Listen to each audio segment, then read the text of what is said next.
Irmãos, boa tarde, a paz do Senhor Jesus. Eu me chamo Nilson da Conceição da Silva. Eu estou aqui para gravar um vídeo para nossa meditação. O vídeo que eu quero gravar a respeito de Jefité. Quando a gente vai ler a história de Jefité, ou quando a gente vai ver alguns vídeos no YouTube, a gente vê vários pastores, várias pessoas com vários argumentos, dizendo que se Jefité ele sacrificou a sua filha, se Jefité não sacrificou, e eles argumentam em cima por causa de Levítico, Deuteronômio, de algumas leis específicas sobre respeito e sacrifício humano, dizendo que Deus não aceita sacrifício humano. Não só essa lei específica, mas o próprio livro de Levítico, também Deuteronômio, que é a repetição das leis, está lá escrito que quando o pai fizesse um voto, né, com respeito aos filhos, sendo os filhos esse de menor, quando os filhos alcançassem uma certa idade, os filhos, ele poderia tanto ficar debaixo do voto do seu pai, como também ele também não querer cumprir com o voto que o pai fez. Aí ele ia fazer o quê? Pagava um tributo, né? Pagava uma certa quantia para o resgate. E as pessoas eles argumentam o seguinte: mas Deus não aceita sacrifício humano. Isso é óbvio, está de Gênesis Apocalipse que Deus nunca pediu, nem nunca vai pedir sacrifício de seres humanos, tá certo? Todas as nações em volta de Israel fazia sacrifício para aplacar a ira dos deuses, com criança, ao deus Moloque e outros deuses também.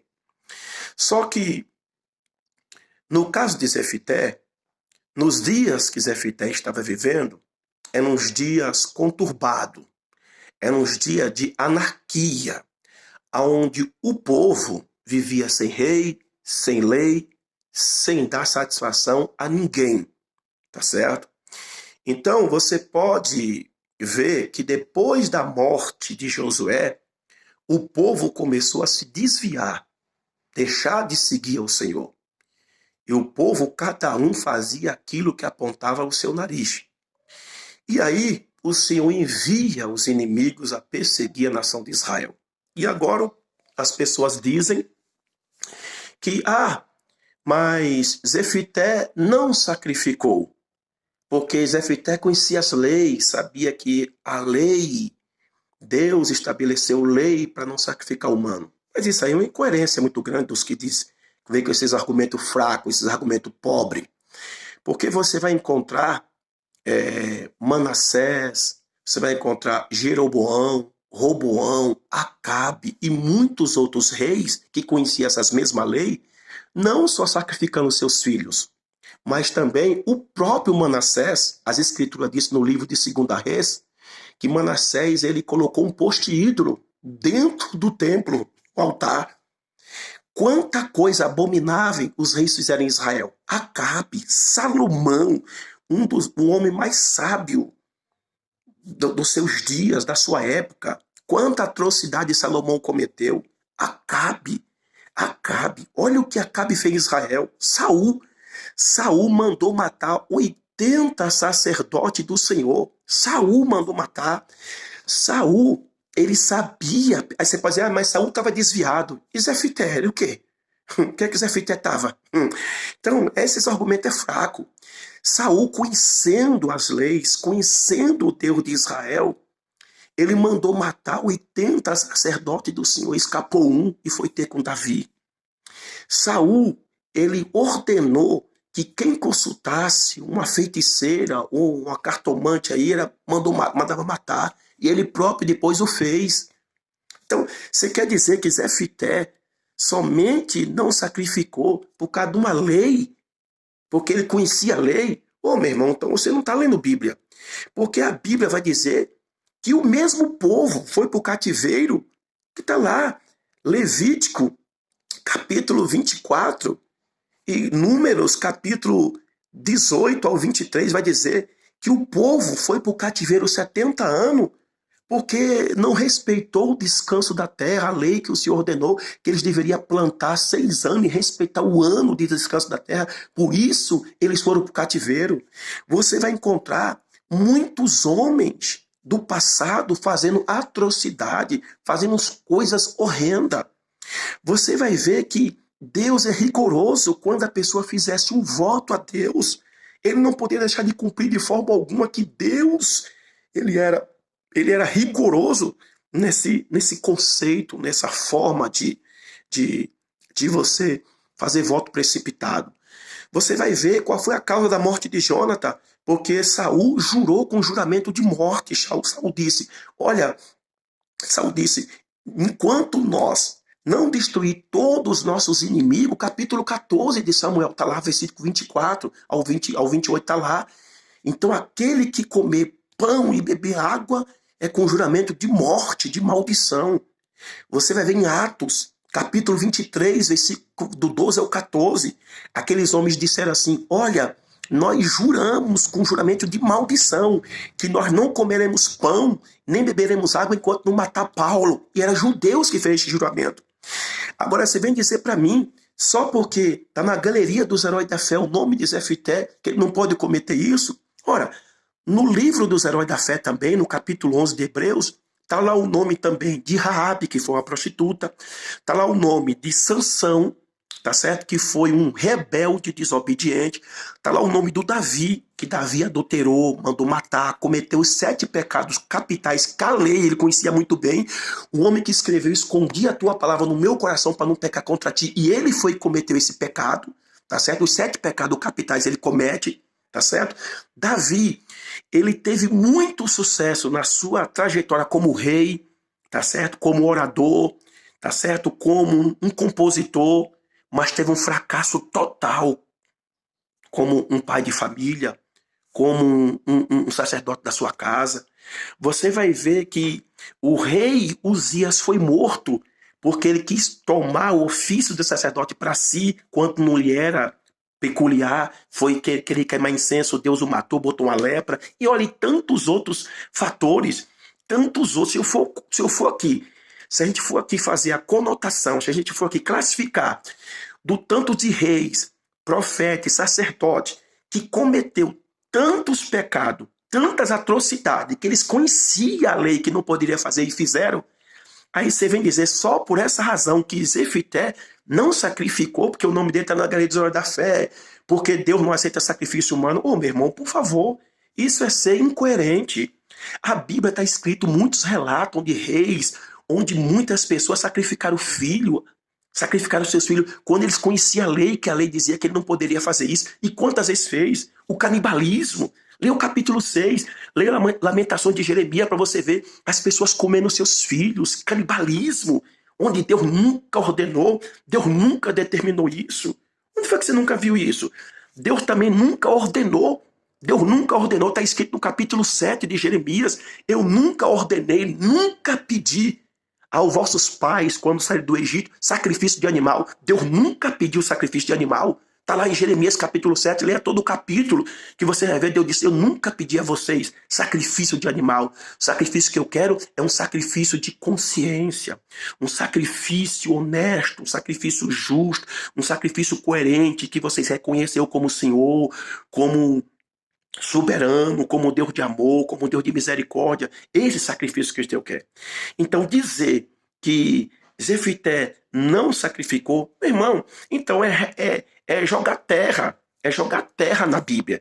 Então é pegar a gramática juntamente com o histórico cultural e jogar fora.